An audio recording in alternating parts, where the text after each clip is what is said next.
Saudara perhatikan baik-baik.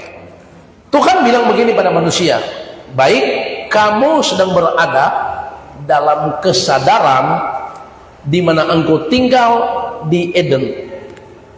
Jadi engkau ada di Taman Eden ini, hidupmu di Taman Eden, Tuhan katakan kehidupanmu, umurmu tidak terbatas, kekal selama-lamanya. Ada kemuliaan Tuhan, terpelihara utuh adanya roh, jiwa, dan tubuh. Dan hidup manusia telanjang tapi tidak merasa malu karena ada kesadaran ilahi. Tapi ada suara yang kedua yang datang, berkata begini, kamu kalau makan buah itu tidak akan mati, tapi akan jadi seperti Tuhan. Siapa itu suara kedua? Iblis. Siapa dia? Dia iblis yang adalah awalnya malaikat surgawi bernama Lucifer. Karena dia sombong, Tuhan lemparkan dia ke dunia paling dalam. Namanya berubah menjadi iblis, setan tua, ular tua, setan roh jahat di udara, penghulu dunia gelap. Dia lawan kita. Nah, oke. Jadi ada suara yang kedua yang datang untuk mempengaruhi agar manusia ini terpengaruh dan supaya manusia hilang kesadaran. Maka manusia ini terpengaruhlah dengan suara yang kedua, yaitu iblis yang berkata, kamu boleh makan, kalau kamu makan kamu tidak akan mati. Karena manusia ini terpengaruh, yang awalnya hidup manusia punya roh, jiwa, dan tubuh utuh adanya, yang hidup manusia utuh seperti ini di sini. Ketika manusia makan buah itu, saya pindahkan ke sini. Coba lihat, ini menghadap ke atas, berarti terkoneksi. Oke, sini. Karena manusia makan buah itu, dikatakan maka telanjanglah kedua dan mereka. Coba lihat, sekarang terbalik. Kalau di sini menghadap ke atas terhubung, serta di sini mulai terputus. Jadi pada waktu manusia di Kejadian pasal 3 ayat 3, yang awalnya utuh seperti ini, setelah pindah di sini jadi rusak. Manusia hidup seperti ini. Kenapa saya sudah balik? Di sini terhubung, di sini terputus. Jadi ketika manusia sudah ada di sini, maka Alkitab katakan manusia sudah punya kesadaran. Mereka telanjang, mereka lihat tubuh mereka sudah telanjang, mereka merasa malu. Kejadian 3 ayat 9, manusia merasa malu karena telanjang, manusia hidup takut. Maka dari sinilah, dari Kejadian pasal 3 ini Tuhan bilang, maka mulai saat ini kehidupanmu akan dibawa kutuk, hukuman, dan penderitaan. Jadi manusia hidup di muka bumi ini sudah rusak seperti ini. Manusia terputus hubungan dengan surga, rohani manusia terputus hubungan, jiwa mengalami kegoncangan, hidup kita, tubuh kita hancur-hancuran dengan sakit-sakitan. Sampai di mana? Sampai di kitab Maleakhi. Kenapa? Karena Yesus harus datang ke dalam dunia untuk datang mengubah hidup kita, dari begini bikin begini. Jadi Tuhan datang untuk mengubah keadaan kita yang sudah mundur ke bawah, sudah menghadap ke bawah. Dia mengubah untuk kembali menghadap ke atas. Yesus datang, maka dia harus mengerjakan buat kita 4 perkara besar, yaitu harus lahir, mati, bangkit, dan naik ke surga. Nah, 4 perkara besar ini kita sering rayakan setiap tahun. Nah, Tuhan mau kita bukan sekedar merayakan hari-hari besar di mana Yesus datang dengan 4 perkara besar, tetapi Tuhan mau kita bukan sekedar merayakan, tapi harus mengalami tentang perkara-perkara besar yang Tuhan kerjakan, yaitu dari lahirnya. Oke. Yesus lahir, ada berita yang didengar, yang kita dengar. Lukas 2 ayat 8-10. Jangan kamu takut, sebab hari ini aku beritahukan kepadamu telah lahir, telah datang bagimu juru selamat di kota Daud. Nah, saudara, berita atau perkara pertama yang Yesus kerjakan adalah datang dan lahir dalam dunia ini. Itu menyatakan bahwa dalam hidup kita ini tidak ada ketakutan lagi. Jangan kamu takut sebab hari ini telah lahir bagimu sang juru selamat. Kenapa manusia dikatakan jangan takut? Karena ketakutan yang terjadi pada manusia itu sejak Kejadian pasal 3 ayat 9, ketika Tuhan bertanya kepada manusia, di mana engkau? Alkitab mengatakan ketika mereka mendengarkan suara Tuhan, mereka menjadi takut. Kenapa takut? Karena sudah telanjang. Kenapa takut? Karena mereka sudah tidak terkoneksi dengan surga. Kenapa takut? Karena sudah tidak punya pengharapan, tidak punya tujuan. Kenapa takut? Karena sudah hilang identitas, sudah hilang status. Yesus datang, beritanya begini, jangan kamu takut. Kenapa? Karena Tuhan Yesus datang untuk mengembalikan status kita, untuk membuat kita kembali dihubungkan ke surga. Bilang amin, saudara. Jadi perkara Yesus lahir adalah kita harus kembali menemukan status, kembali menemukan tujuan, kembali kita memiliki yang namanya identitas. Engkau bukan orang asing, tetapi engkau sudah menjadi warga surga yang maitnya sudah mati-mati. Jadi lagi. Jadi begini, saudara, lahirnya Yesus ada berita kesukaan supaya engkau tidak perlu takut lagi, karena Tuhan kembalikan status kita. Yesus mati mengambil semua yang harusnya kita alami, yaitu kematian, penderitaan, kutuk, hukuman, kematian kekal. Oke? Bisa kasih kosong tuh aku satu kan? Kasih kosong. Ya itu. Oke. Yesus mati yang kita rayakan Jumat Agung. Perhatikan baik-baik. Ada kuasa yang harus kita miliki dalam kematian Yesus, yaitu ketika Yesus mati, dia dikuburkan. Perhatikan, Yesus mati dikuburkan. Dikuburkan. Dikubur itu ada batu yang besar menutupi kubur Yesus. Di samping ada batu, ada meterai Pilatus memeteraikan kubur Yesus, agar supaya tidak ada seorang pun yang berani mengambil mayat Yesus. Karena para tua-tua ahli Taurat pernah menghadap Pilatus dan berkata, kami pernah mendengar Tuhan Yesus berkata pada hari yang ketiga dia akan bangkit dari kematian. Karena itu mereka bilang, jangan nanti ada penyesatan, Yesus tidak mati, tidak bangkit, tetapi kubur dia, tetapi mayatnya diambil, lebih baik dijaga. Karena itu Yesus mati, dimasukkan ke kubur ini, dan ada meterai Pilatus, ada batu yang menutupi. Kematian Yesus itu adalah membawa semua persoalan masalah yang harusnya kita alami. Dikatakan Yesus mati, dia membawa dalam kematian, dia masuk di kubur. Oke? Jadi begini, kutuk penderitaan, kutuk penderitaan, kesesakan, kematian kekal, itu harusnya kita tanggung. Dia ambil dalam kematiannya waktu dia berkata sudah selesai. Sudah selesai. Dia menyerahkan nyawanya, dia mati dan dikuburkan. Oke? Seluruh penderitaan, kutuk, hukuman yang harusnya kita alami sudah dia ambil dalam kematiannya, dia bawa ke kubur. Pada hari yang ketiga, batu terguling, meterai Pilatus dihancurkan. Alkitab katakan, dia tidak ada di sini dikubur, sebab dia sudah bangkit. Jadi waktu Yesus bangkit, Alkitab katakan kubur jadi kosong. Kubur jadi kosong. Yesus bangkit dari kematian. Kita ini pengikut Kristus harus menerima kuasa kebangkitan. Kenapa? Dia sudah mati dan bangkit, dia berikan kita kuasa kebangkitan. Kuasa kebangkitan itu yang kita miliki membuat kita juga harus bangkit. Dari mana? Dari kubur. Apa itu kubur? Kubur itu apa?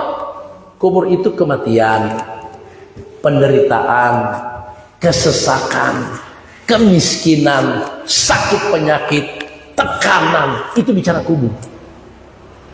Yesus bangkit, kubur jadi kosong. Jadi semua yang harusnya kita miliki itu sudah diangkat, diselesaikan. Berarti Yesus bangkit, kubur jadi kosong. Kita juga harus bangkit.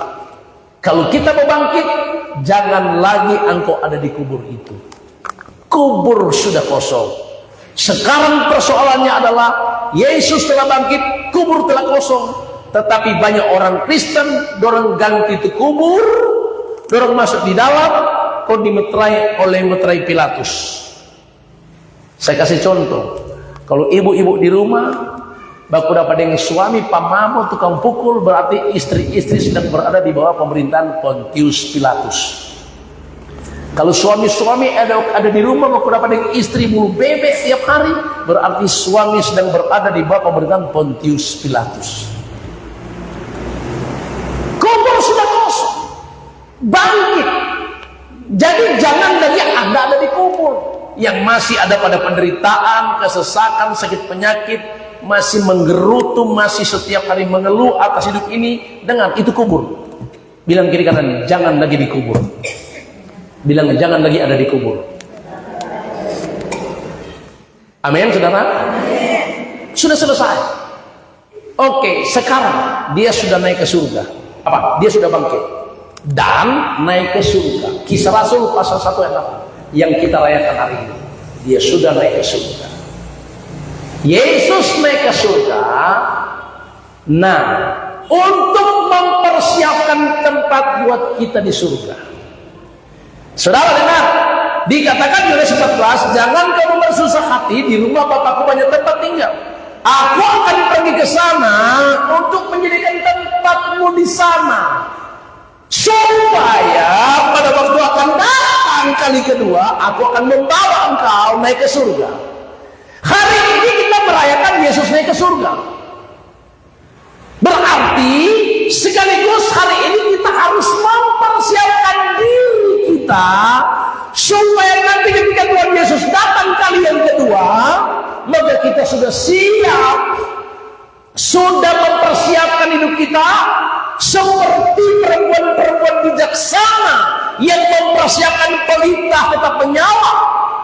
Kita ini sedang mempersiapkan diri untuk memiliki pakaian pengantin. Karena yang akan dijemput Tuhan itu bukan rohani anak-anak, tapi rohani dewasa, bahkan mempelai. Nah, dalam kekristenan itu mengenal dengan tahapan-tahapan yang namanya Kristen. Yang pertama adalah sebagai anak, yang kedua dia sebagai murid, yang ketiga sebagai hamba, yang keempat sebagai sahabat, kelima sebagai mempelai. Pertanyaannya, kita masih sebatas di mana rohani kita? Apakah masih anak, atau sudah menjadi murid, atau sudah jadi hamba, atau sahabat, atau mempelai? Nah, saudara, di akhir zaman Tuhan akan mencari jemaat umatnya yang sudah menjadi mempelai. Berarti kalau sudah menjadi mempelai, dia sudah melewati tahapan-tahapan. Dari anak dulu, jadi murid, jadi hamba, jadi sahabat. Nah, kalau anak ini kan berarti mesti diajar agar anak ini jangan jadi liar, agar anak ini jangan terlalu banyak main kotoran. Makanya ketika engkau di dalam Tuhan akan diajarkan untuk mengerti hal-hal yang baik, diajarkan untuk mengerti mana itu yang kotor, mana itu yang baik, yang bagus. Anak ini diajarkan yang baik-baik, anak dia mengerti yang baik. Kekristenan di tahap awal kekristenan, engkau akan diajarkan yang baik dulu. Setelah engkau lulus di situ akan masuk pada level yang kedua, menjadi murid. Murid itu berarti harus diajar banyak pengetahuan agar dia cerdas. Pengetahuan yang kita ajar dapatkan adalah mengerti firman Tuhan. Mengerti firman Tuhan, diajarkan firman Tuhan agar kita menjadi cerdas ilahi. Setelah Anda jadi murid, akan naik level pada tingkat hamba. Hamba itu hanya punya hak bekerja, tidak punya hak berbicara. Hamba itu adalah doulos. Kita jadi hamba tidak punya hak untuk berbicara, cuma punya hak bekerja. Nah, di akhir zaman ada banyak kekristenan jatuh pada level hamba. Kenapa? Level hamba itu betul-betul kita dibentuk oleh Tuhan, dikosongkan, membuat kita tidak mempertahankan lagi apa yang ada pada kita, yaitu keangkuhan, kesombongan, keegoisan itu dicopot semua oleh Tuhan, agar kita betul-betul jadi hamba doulos. Nah, jadi kalau menjadi hamba berarti kita tidak punya hak bereaksi, punya hak berbicara. Hak kita hanya melakukan apa yang diperintahkan oleh Tuhan. Jadi kalau sudah jadi hamba banyak bereaksi, itu berarti belum hamba. Nah, dari hamba ini kita akan dibawa pada tingkat jadi sahabat. Sahabat Kristus berarti kekristenanmu sudah pada level di mana kita sudah banyak mengerti, banyak memahami isi hati Tuhan. Karena cuma kepada sahabat yang lain kita bisa mencurahkan isi hati kita. Orang tua pun kita tidak akan pernah akan curhat dalam masalah kita. Tapi kalau sahabat kita yang dekat, kita akan curhat sama dia. Yesus sahabat kita yang sejati, di mana kita akan dekat dengan dia, akan menceritakan akan hal-hal yang ada pada kita, dan sama menjadi sahabat itu betul-betul menjadi dekat sekali. Itu level yang ada pada kita. Tetapi yang akan dijemput Tuhan nanti pada kali yang kedua adalah yaitu mempelai. Katakan amin. Mempelai. Kita ini mempelai wanita dan akan dijemput oleh mempelai pria, Yesus Kristus itu. Katakan amin, saudara. Nah, pertanyaannya adalah level kekristenanmu itu sudah dibatas, sudah ada di mana? Apakah masih di anak, murid, hamba, sahabat, atau sudah mempelai? Alkitab bilang untuk Tuhan menciptakan, membentuk, mempersiapkan mempelai Kristus, maka dunia ini akan diizinkan Tuhan menghadapi kegoncangan. Maka dunia ini akan menghadapi keadaan yang penuh misteri. Maka dunia ini akan menghadapi namanya nabi-nabi palsu, guru-guru palsu, penyesatan. Dunia ini akan muncul banyak antikris. Dunia ini akan digoncangkan oleh Tuhan, kata Hagai pasal 2 ayat 7 dan 8. Dunia ini akan mengalami masa sukar, 2 Timotius 3 ayat 1 sampai 5. Dan Alkitab katakan, Daniel 12 ayat 10, gereja akan disucikan, dimurnikan, dan diuji oleh Tuhan. Semua ini akan kita hadapi dan akan kita alami. Dengar baik-baik, kenapa Tuhan izinkan ini bisa terjadi? Karena Tuhan sedang mempersiapkan mempelai-mempelainya. Siapa itu, saudara? Siapa itu mempelai Kristus? Yang punya rohani, memiliki kualitas iman rohani seperti emas. Efesus 2 ayat 10. Kita ini buatan Allah, kita ini buatan Tuhan, diciptakan dalam Yesus. Di akhir zaman Yesus akan datang kali yang kedua. Jadi persiapkan dirimu, jadilah mempelai Kristus yang kualitas rohani kita sudah memiliki kualitas emas, yang betul-betul sudah melalui proses peleburan, disucikan, dimurnikan, dan diuji oleh Tuhan. Katakan amin. Siapa itu mereka yang punya kualitas emas? Warga surga, yaitu yang punya sifat-sifat ilahi. Alkitab katakan 1 Yohanes pasal 5 ayat 4, hanya orang yang berasal dari Tuhan, yang punya sifat ilahi, yang akan mengalahkan dunia, yang akan tetap kokoh dan kuat bertahan. Siapa? Yang punya sifat ilahi, yang betul-betul melalui proses pembentukan, seperti yang Yusuf alami. Yusuf alami adalah dia pernah dijual, dia pernah dibenci oleh kakak-kakaknya, dia dimasukkan ke sumur, dijual jadi budak, masuk perangkap Potifar, digoda oleh si Potifar, dia lolos. Yusuf difitnah, dia masuk penjara, keluar penjara, Yusuf masuk istana raja. Inilah gereja akhir zaman. Tuhan mau cari mental iman seperti ini. Beri tepuk tangan yang beliau ke Tuhan. Katakan amin, saudara. Jadi kita bukan sudah orang Kristen, hari Minggu ibadah, ada ibadah setengah minggu, tapi tidak mengerti. Harus mengerti. Persiapkan dirimu, persiapkan mental imanmu, persiapkan rohanimu, sudah memiliki kualitas mempelai Kristus. Ada amin, saudara? Nah, oke, saya mau jelaskan kepada saudara tentang mempelai. Kita bukan saja cuma mempelai, tapi kita sudah menyatu dengan Kristus. Saya kasih contoh, saudara.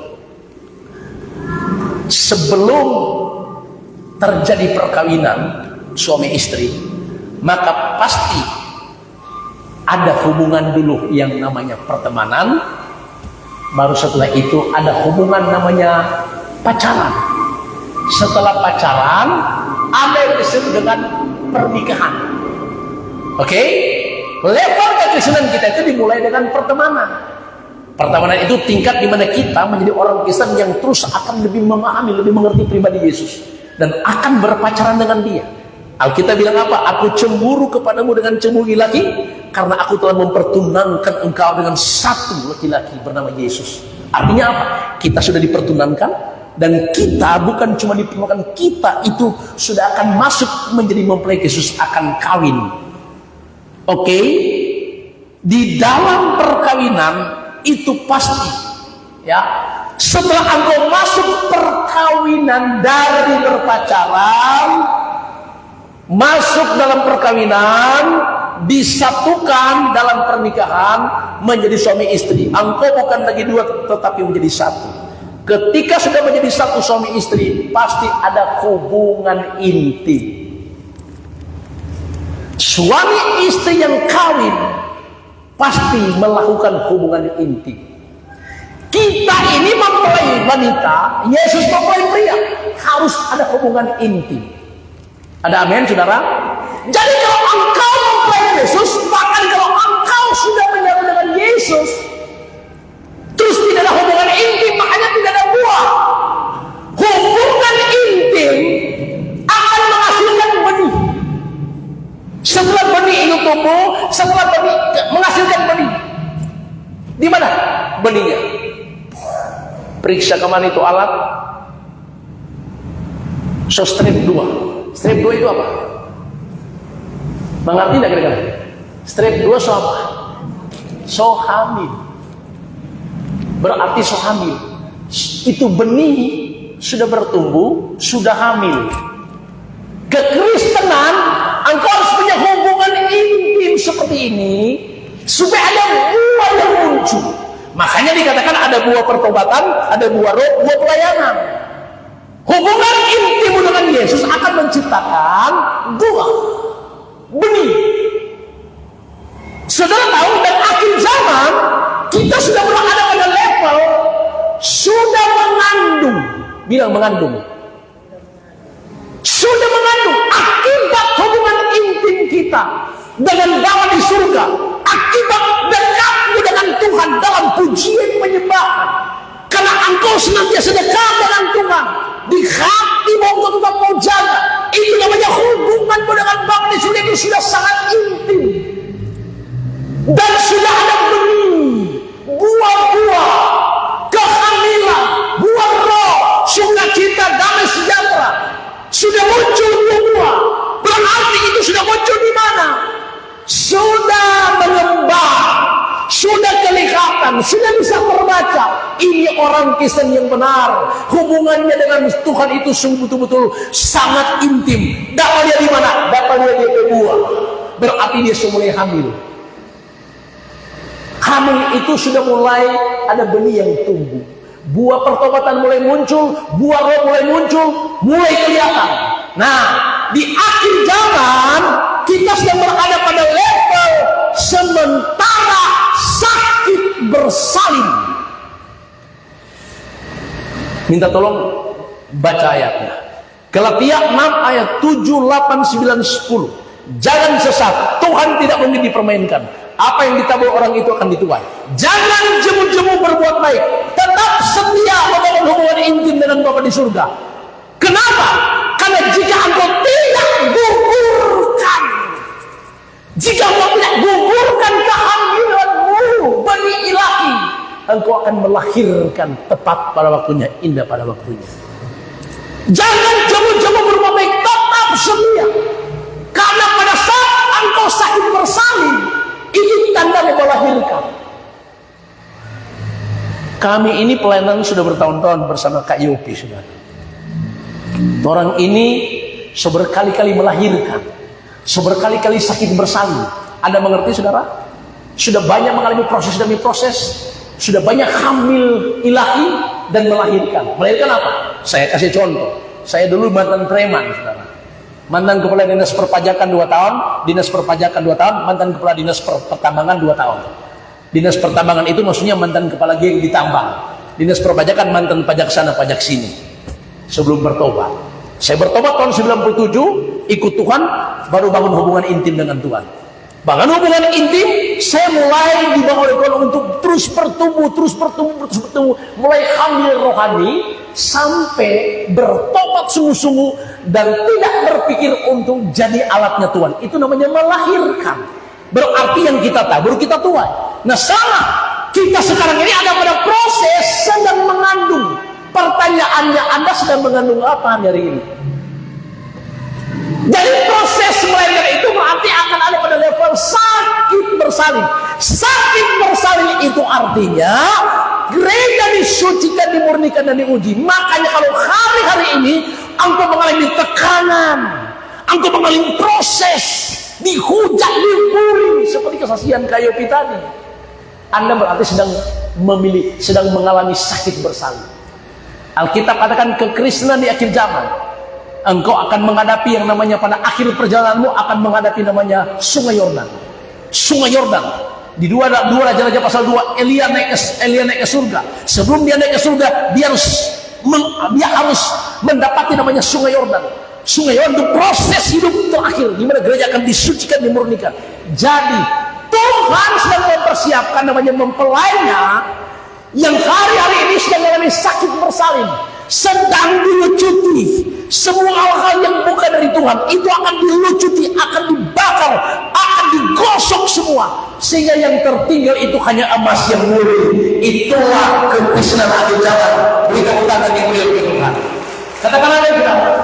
Jadi hari-hari ini kita jangan terlena dengan hari-hari ini kita mendapatkan pengajaran yang Tuhan baik, Tuhan sayang, biar dosa jangan terus tetap masuk surga, bagi terus tumbal, bagi terus korupsi, mau tetap masuk surga, sesat itu saudara. Ya, sekarang jangan terlena dengan pengajaran-pengajaran yang mengajarkan kita yang enak-enak, menyenangkan telinga. Tidak, waktunya kita harus betul-betul mendengarkan firman, di mana kita sedang berada pada proses akhir. Engkau jadi mempelai Kristus. Jadi di hari kenaikan Yesus Kristus ini, dia sudah naik ke surga, sedang mempersiapkan tempat kita di surga. Karena itu bersiaplah engkau sekarang. Engkaulah mempelai itu. Kitalah gereja Tuhan yang hari-hari ini sedang dipersiapkan oleh Tuhan. Katakan amin saudara. Efesus 2, tolong ayat 10 baca. Efesus 2 ayat yang ke-10.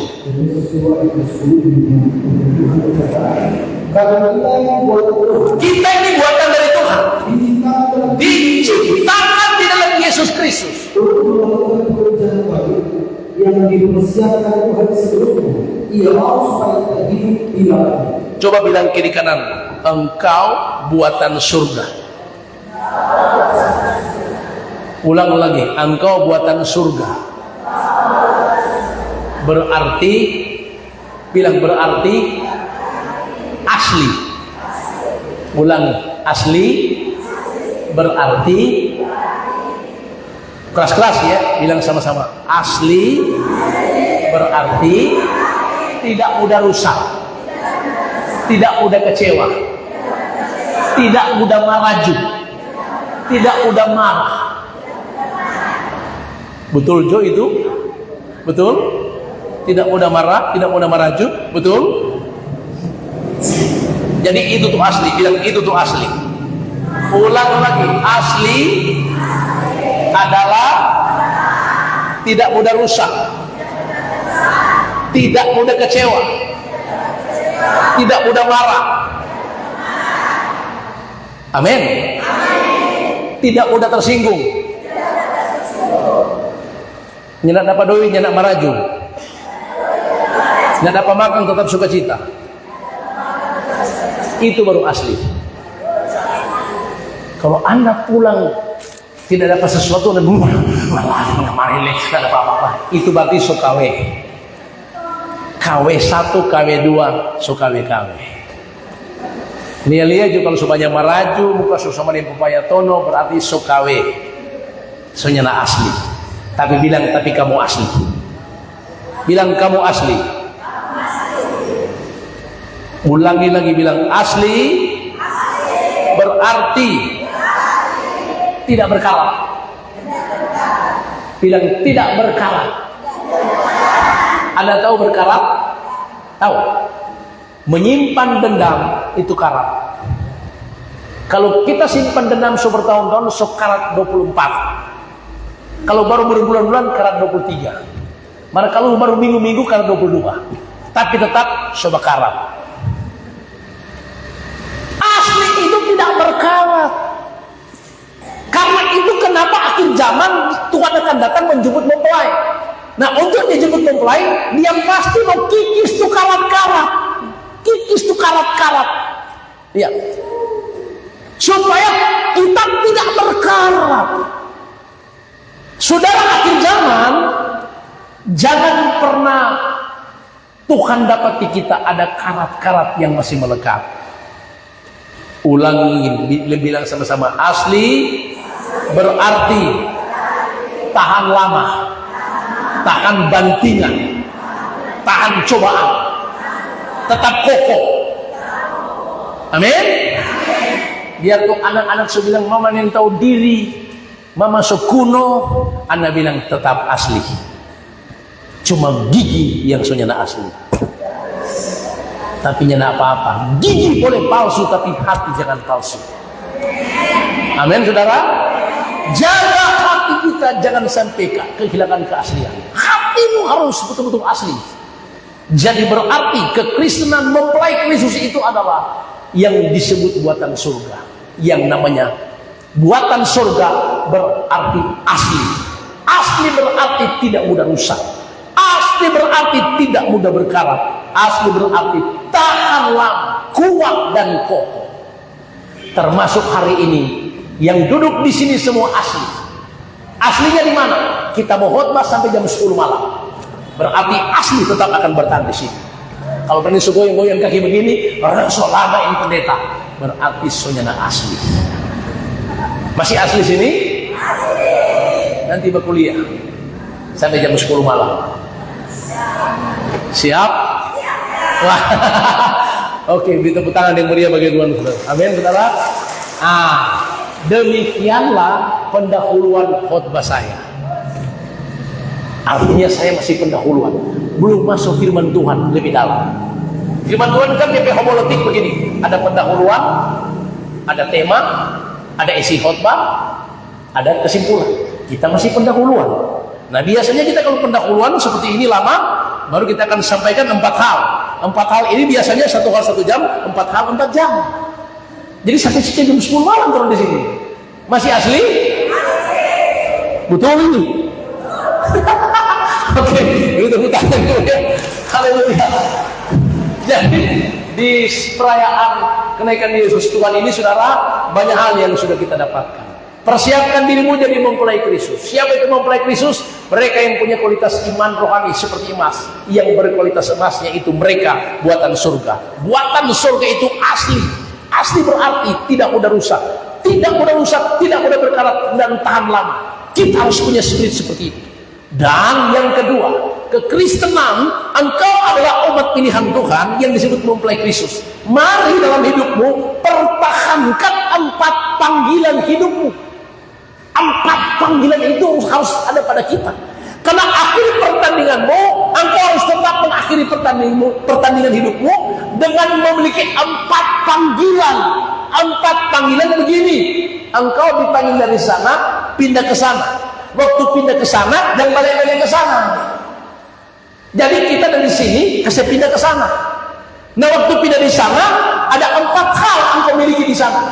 Jangan sampai 4 hal itu balik ke sini. Karena itu mau dicuri oleh iblis. Oke, yang pertama, kita dipanggil Tuhan dari tempat ini ke sana. Dari kutuk hukuman penderitaan, dari Mesir tanah perbudakan, dipindahkan Tuhan ke tanah perjanjian. Dari gelap ke terang yang ajaib. Oke? Apa itu panggilan kita? Kita dipanggil Tuhan, bilang kiri kanan, untuk terkoneksi dengan surga. Bilang terkoneksi. Jadi dari error dibikin koneksi. Nah, saya mau tanya, kalau koneksi itu berhubungan dengan apa? Saya kasih contoh supaya tidak melebar ya. Habis baterai. Berarti mau beli baterai dulu di Indomaret. Tunggu sedikit. Dengar baik-baik saudara, namanya koneksi berhubungan dengan internet. Internet itu berhubungan dengan apa? Jaringan. Jaringan. Saya kasih contoh. Kalau kita punya HP, kita berada di tempat yang tidak punya jaringan, sudah pasti yang pertama, HP-mu tidak bisa dipakai, internet tidak bisa dipakai, mau telepon tidak bisa dipakai. Kenapa? Tidak punya jaringan. Itu namanya error. Oke? Yesus datang, dia datang ke dalam dunia ini untuk bikin jaringan. Alkitab katakan surga dan bumi sudah terputus hubungan. Dosa memisahkan kita dengan Tuhan. Dosa membuat ada error terjadi. Ketika manusia error dengan surga, Yesus datang buat jaringan. Jaringan itu bernama salib. Efesus 2 ayat 14 berkata, dialah damai sejahtera kita yang mempersatukan kedua belah pihak yang berseteru. Dengan salib kita dipersatukan dengan surga.